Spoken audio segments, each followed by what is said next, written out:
Hello friends, this is Casper the Boy Diviner here today, and I'm going to cover the Barbara Walker Tarot. It is not going to be a real super in-depth review just because even though I worked with this deck, I haven't really dug deep into it. This is the reason why I'm going with my deck fear this year.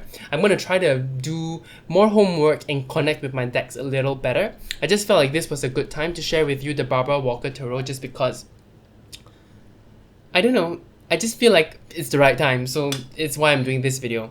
If you enjoyed this video, please leave a like and subscribe. It really helps me out here with my YouTube journey, everything, just like and subscribe, please. And comment, talk to me. Also, I just wanted to apologize for the lighting situation here. I know it's not the best. I try to fix it, but it's raining right now. And I went through sort of a tarot disaster because I had all these new decks on my table. The mythical creatures tarot, the Orion's tarot, and more.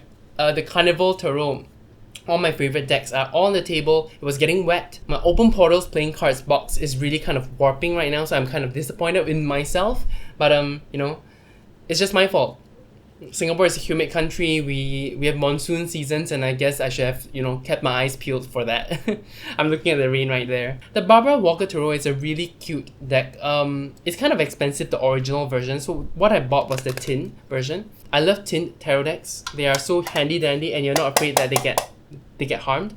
And I do feel like this deck is kind of a witchy deck. This is the reason why I bought this deck, because it's very witchy. It covers a lot of different cultures, and I thought it could be a good deck to use on the go, especially when you want to do some spirit work outside of your house. For example, if you're going to a haunted house or you're going to your friend's place and you want to suss out the energies, this was a good deck to use. Right now, I'm actually using the Spirit Keeper's Tarot for things like that, and I don't know how the Spirit Keeper's Tarot handles travel. I don't like putting it in my bag because it's kind of expensive. I did it today and I felt a bit uncomfortable. So in future, if I manage to connect with this deck more, I probably will be using this deck instead. The Barbara Walker Tarot, let's look at this. The Barbara Walker Tarot reflects a unique feminist perspective of tarot with religious and pagan symbols from around the world. The court cards depict mythological gods and goddesses, which is true, I love that. Includes 78 cards with keywords in English and a 48-page booklet. Whoops. I chipped my box. Oh well.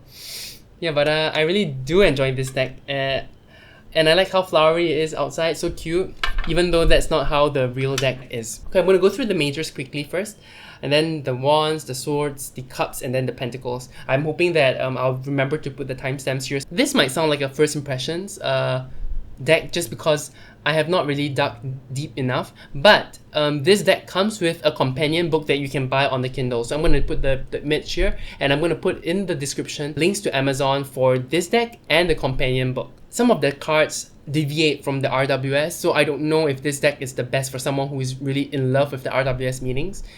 At the same time, I do feel like it has ties to the Marseille. Let's go with the Fool. The Fool is carrying his typical white rose. His dog is now actually black. The size of this deck, I forgot to mention, is really small. It's a tiny deck. I'm gonna see. Okay, so this is my friend's deck, the Terror of the Passing Showers. It is much smaller, that's why it's in the tin. It's the typical tin size deck, if you know what it is. This is the Magician. I love the Magician. The printing itself tends to be a bit more yellow, I think, compared to the original, because I've seen some walkthroughs of the original. Again, the backs. I love these backs. They're so stark and beautiful. The cards tend to be a bit glossy, but I think it's workable. I love the Alpha and the Omega in the Peppers. I also love the name of this. They took away the High Priestess and just called this the Peppers. The Empress. This is a very unique view of the Empress. She's not pregnant, which I really like. Because while pregnancy may really feel like a very Empress thing, I don't really super agree with that. You see the white rose that appears in the Fool as well at the bottom right here. The Emperor. So I forgot when the original was created. So it came out in 1986. That's why it has a lot of the 80s vibes in the US, that kind of vibe, which I do like. The Pope. So not the Hierophant, but the Pope. They have become more... This deck doesn't hold any punches. The Lovers, and this is clearly inspired by the Marseille version. There's a blonde lady and a brunette lady and a guy who's choosing, and then the Cupid above him. So this is the typical Marseille lovers. Get a Chariot. I'm actually more excited about the minors in this deck more than the majors, and I think when I show you the minors, you'll be more excited. Here is the Justice card. Justice as per the Marseille or Thoth. The Hermit, very typical. The intertwined serpents here. The Wheel of Fortune. Again with the fixed signs. Strength and not lust. This is the typical Marseille strength as well. But they call it force, I think. I don't know if I'm just mixing things up. The Hanged Man. Death, and this is also inspired by the Marseille. Temperance. The Devil. I like this card. So this deck is really pagan. It really has that pagan feel that I wanted to see when I bought this deck. So I'm very pleased actually. Instead of the Tower, this is the House of God. So I'm gonna quickly, I have the actual book on the Kindle, but my Kindle is still charging. So I'm gonna take a quick look at the little white book on why it's called the House of God. Medieval Europe's ecclesiastical, I don't know how to pronounce that, establishment. And it actually refers to the prophecy where the church and state in the Holy Roman Empire is going to be destroyed by the lightning god Lucifer. This is the first time I've heard Lucifer as a lightning god, so it's really interesting. This deck has many different layers. The Star, the Moon, the Sun. These are all very Marseille majors. These majors are all very Marseille, which I do like. Judgment, and then the World. She's completely naked. Okay, so those are the majors. We'll go into the minors now. I think what's very interesting about the minors is how pagan it is, how wild the cards are. I love this wilderness kind of throw your clothes away, let's get down to doing some rituals kind of feeling and vibe from this deck. And I love the keywords. It's really interesting. There are some good cards in this deck that I love that I will mention when I see them. The Power. This lady is dancing and summoning a serpent, and the serpent is actually chewing on a dumbbell, and that makes me laugh because I feel like she's asking him to exercise so that if she summons him for some sort of a revenge spell, he will be strong. Okay, and again, this might seem like a first impressions. I've seen all these cards, but I honestly have not got too deep in the book. Alliance. I like this alliance here. I feel like there is sort of an alliance with yourself, your other self, your shadow self, understanding who you are and what you are aiming for, and making amends or making friends with that inner darkness.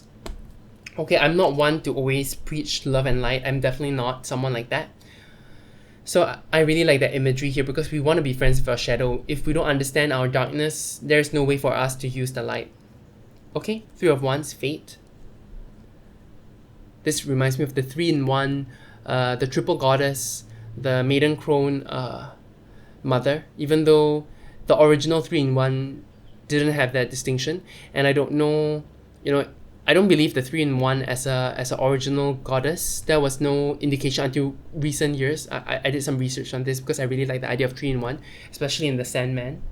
But this is clearly the Maiden Mother Crone. You can see the crone here. I love this. So Fate, right? We are all gonna be who we're gonna be. So if you see this card along with Wheel of Fortune, you know that there's no way to really understand what's going to happen, but you should just face it head on. Okay, Success. Four of Wands. I love this. This is a very feminist deck. If you want a feminist deck, this is definitely one of them. Okay, even though there are a lot of naked women and they're all like pretty, but you have to understand that this deck came out in 1986. The Five of Wands. Fuck men. Let's teach them a lesson. Impasse. It's very ritualistic. You can see the two bowls here. You can see the cup here. I love that. I love that this is happening in the woods with the moon. And he can't move around. He can't leave. And you think about the Five of Wands in the RWS where people are fighting and there's an impasse, but in a different sense. Here you're more trapped. Here it feels more of a Nine of Wands kind of feeling. Six of Wands, Glory. I don't think I have much more to say about this apart from instead of the many people in the RWS looking at him, he's alone, but he's reveling in his own glory. So it's kind of that kind of self-validation. Seven of Wands is a challenge, but instead of fighting people off, yeah, I love this imagery. That's so interesting. And he has the fire, the fire symbol on him. Really nice card.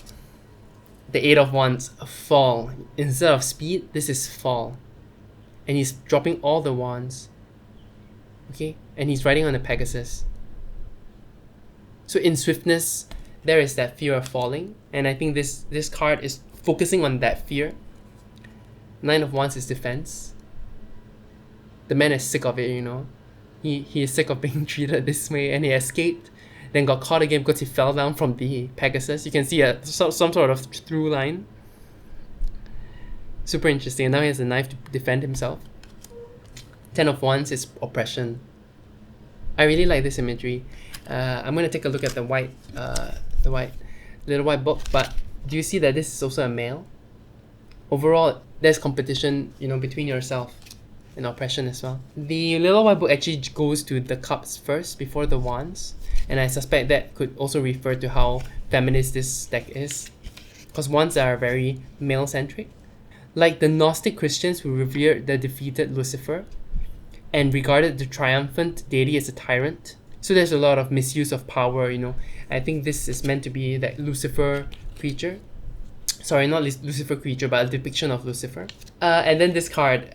I got really interested in this deck again because of Saturnarium. I'm gonna mention her.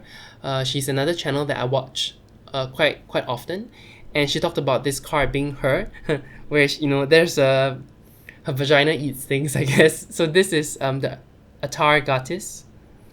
So this is a sea goddess, and she's offering her breasts, but then her vagina it eats things. Okay. She actually devoured a phallic god called Oannes and gave him rebirth. So interesting. Her card means irresistible power. Yeah. This is one of my favorite depictions of the Princess of Wands, but it is a little pixely, even in person. So it's not the camera, but it is a bit pixely. Okay, we go to the Prince of Wands, Dagon.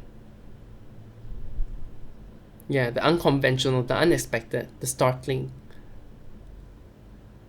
So it's very interesting because in the Little White Book it talks about him having fire, water, earth, and sea. The goat head being the earth, the fish tail being the sea, and the wand and the cauldron representing fire and water. So it's very interesting that you know, he covers all four elements in the Western tradition. The Queen of Wands, the one card that I always look at, Hell. So she's from the Viking, the Queen of the Dead. She seems so powerful. I love this card. I love the serpent. The Guinea. King of Wands is the Valraven. This is a Danish god. Okay, we'll move on to I guess the cups. Love, the Ace of Cups. A mermaid. With just that one cup. Then there's a heart. So it's pretty clear what it means. Two of Cups. I like this image. It's so cute. It's so beautiful. It's so romantic. I mean, the keyword is romance, right? And again, the Little White Book really talks about the moon here. So the imagery of the moon keeps coming up and up again. Three of Cups, grace. This is supposed to be charisma, the grace of the mother. So it talks about the triple goddess again. So I feel like that image keeps coming back up, the triple goddess. The Four of Cups decline. So this is one of the cards that makes me laugh. I'm not sure how to see the decline here apart from the toppled cup at the bottom here. Yeah, a king sits apprehensively watching the sacred dancer. So this dancer is sacred. It does talk about that fourth cup dropping. So there's some sort of, because you have reached the peak, there's a decline coming up. And I guess, you know, this deck really focuses more on that darker side of the cup. Five of Cups, regret. The woman is actually staring at her own element, the sea. And the guy is not staring at anything. So it's really a very feminine feminine deck. One of my favorite cards in the deck. Childhood. Naked and invulnerable, the child returns to the awesome Great Mother. The primal Great Mother was a giantess, a mountain, a pyramidal tomb womb. But apart from that, I think about this a lot because I think about how when we were young, adults seem so foreign, right? Or adults seem so big, and adults seem to know what they're gonna do and what they're doing. When, to be honest, now that I'm adult, no, I don't know what the fuck I'm doing. And this gives me that feeling, you know? In the past, when everyone seems so, all adults seem to know so much more, until they seem alien, and that gives me that feeling. 7 of Cups, Dream. I keep getting this card. This is about the muse. 8 of Cups, Lost.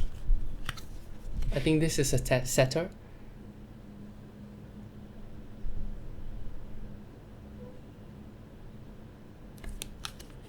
Nine of Cups, Happiness.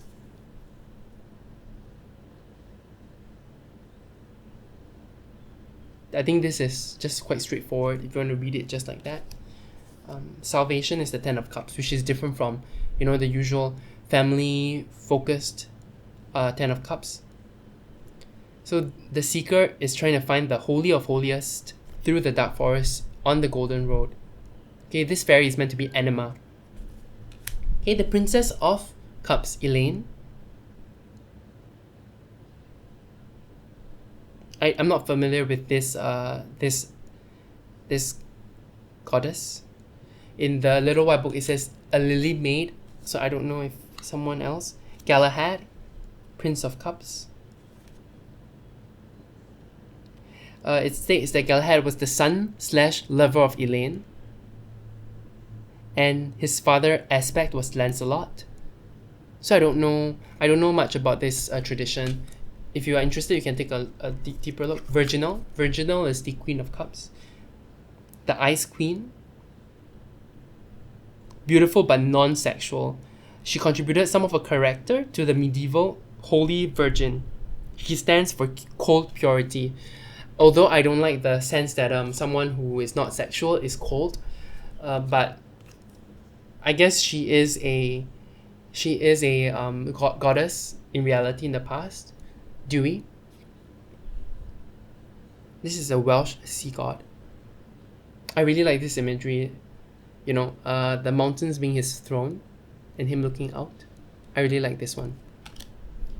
Okay, let's go to the sword suit. Okay, the Ace of Swords is Doom. I like that skull there. I see this as some sort of portal with many people in it. I don't know if you can see that. Very interesting. Who is she? I'm going to take a look at the Little White Book. The Death Goddess. So this is Morgana or Morgan Le Fay, third of the Fate Trinity, the quintessential crone. Fitting for Ace of Swords, I guess. So again, this deck is so deep in its mythology compared to other decks, and even the minors have these figures. Okay, this states that this is balance, and it says that it's a blindfolded female justice. You know, she brings in the majors to the minors as well. The Three of Swords, Sorrow. I love this imagery. That little window, this person cradling their head, and there's blood. The Four of Swords. This is one that I don't super resonate with. Sitting cross-legged was a form of witchcraft according to the Christian authorities back then, but I don't know. So I guess this is telling you to be a hermit, so it's like a gentler version of hermit, I guess. I prefer the rest kind of imagery in the RWS, so that's one of the cards that I don't really get. Defeat. The god gives blood from his wound on his side to the fatal women. So this is parallel to the Norns at the foot of the World Tree, where Odin hung. So they could be the Norns. Here it states also that these three are the Greeks' fates. The spinner, the measurer, the cutter. So again, she's adding a lot of layers to this maiden, crone, mother trio again and again throughout this deck, which I really like. The Six of Swords, one of my favorites. I love the Sphinx in the background. Passage. And this is the Black River Styx.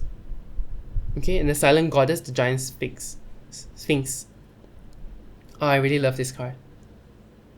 I love that delicate hand rising out of the water. Love it. The Seven of Swords, Oppression. So this has the black cat. And I love black cats in decks. So she was variously called the Hag. So you can see she's the Hag, but she's also Hecate, the Valkyrie, you know, and Valkyries. So there's so many layers. She has so many layers, so many images that refer to many different types of archetypes and goddesses and deities. Eight of Swords, Illusion. One of the cards that has the most varied color, and I like this one. And this one is pretty typical of the Eight of Swords. So I think this is it's like RWS, similar.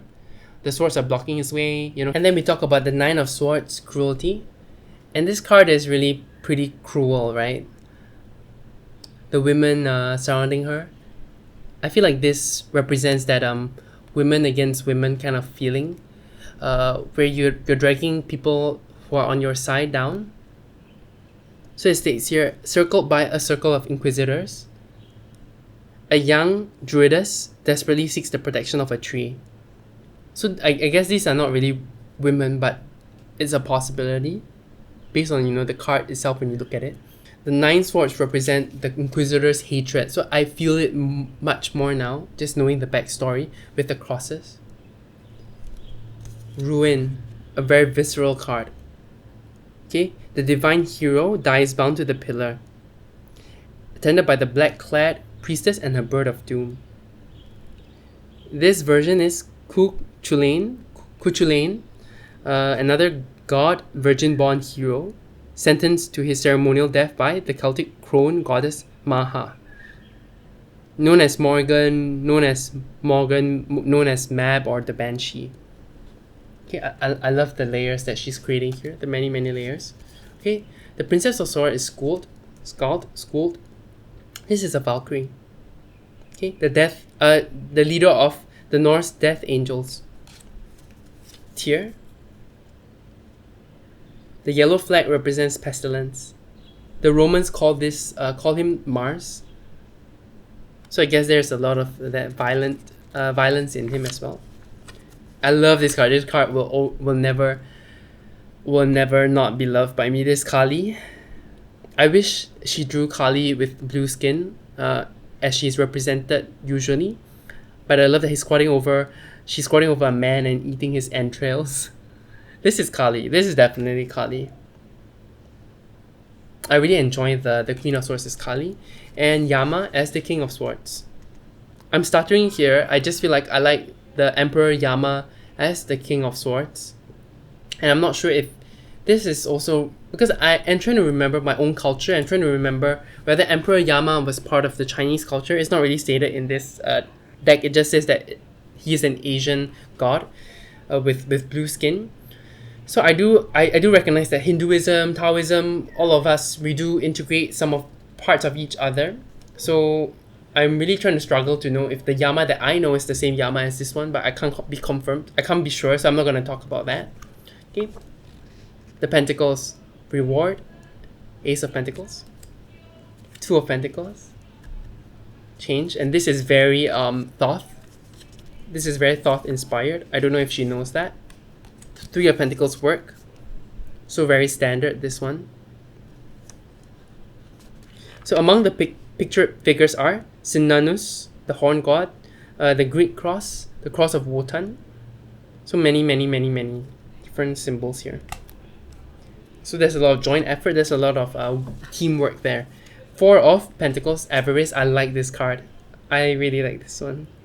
I love this deck because when they show the scale, how big the Sphinx is, you know, I like the use of scale in all in this deck specifically. Five of Pentacles, Hardship, and this is different, huh? In the RWS, they are running away to somewhere that could help them. These people are already there, but they will refuse help. So this deck is really darker than the usual deck, and that's why I'm not sure if this can be used for spirit work, just because I don't know if I'm ready to take such tough messages. The Six of Pentacles, Charity. You can see this woman is rich, she's opulent. and gives money to a humble hunchback. Yeah, he's a hunchback. Seven of Pentacles, failure. This is a knight that is stripped of his armor. The 7 stars in the dark sky recall the 7 mothers of the world. So interesting. And the 7 mothers of the world used to announce the period of infertility associated with the sacred king's figure. With the sacred king's dying. So failure. 8 of Pentacles is learning. I love this. Women bringing women up, helping women up. So it's very interesting again. This deck has so many layers. The mother priestess imparts wisdom to the daughter novice. Rose red imparting her wisdom to Snow White. So many layers here. I love this. I love the rose window. If you watch the OA, you know the rose window is very prominent in that TV series, even though it came out recently. 9 of Pentacles, accomplishment. So the Virgin Mother. Okay, my light just went out. I'm just gonna continue. I feel like the lighting might be better now. The rain is stopping, but I'm sorry, I already took the rest of the video. I'm not gonna stop and refilm everything. So the 9 of Pentacles, a pregnant lady. I feel like her dressing reminds me of Mother Mary. I don't know if you see that. And it talks about the elephant god. So very interesting, Ganesha. He's pictured here. 9 of Pentacles signify the 9 months of gestation. Oh, very interesting. This card is so interesting. I love the 9 flowers and top as well. 10 of Pentacles, protection. Very different from the traditional Marseille or RWS where we think about generation gaps. We think about coming to a financial success. She's weaving a web of 10 pentacles by candlelight, casting a protective spell. I like this card. I have never received this card while using it, so maybe one day. Nimue, Nemesis, Diana. So many different names for this moon goddess. I feel like this deck talks about saying that a certain thing you know may have a different name, and it doesn't mean you have to run away or or disagree or fight over. Is Apollo a god of the sun, or is Helios the god of the sun, or is Apollo actually a god about a disease? I don't think we need to argue about that. It's more about personal connection with the deity. So the Prince of Pentacles is Merlin, which is so interesting because I would see him as a king.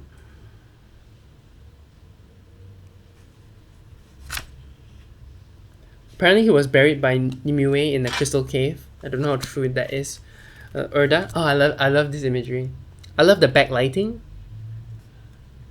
So she's a Paleolithic goddess figure, Urda. She has many names like Edda, Urda, Eartha, Hertha, Weird. I really enjoy this this silhouette here. And then the King of Pentacles, Baal. This is the mountain god. Okay, a lot of authority, a lot of sternness. Okay, and that's the whole deck. I hope you guys enjoyed this this walkthrough, this sort of half review or thoughts about the deck. It is easy to shuffle just because it's so small. I can't imagine anyone with any size hands having problems with this. I refer shuffle with it with no problem. And just trying to show you a point that it is easy to refer shuffle. It's so small. So let's see. Okay, so something like that, okay? Alright, I hope you guys enjoyed this video. I hope you enjoyed my content. I hope you leave a like and subscribe. Let me know what you think about these little impression videos. This one was pretty long just because there was so much in the little white book. I tell you, the Kindle itself, the Kindle version of the full book is much better, so you might want to check it out below. Okay, you guys have a great rest of the day. You take care. Bye!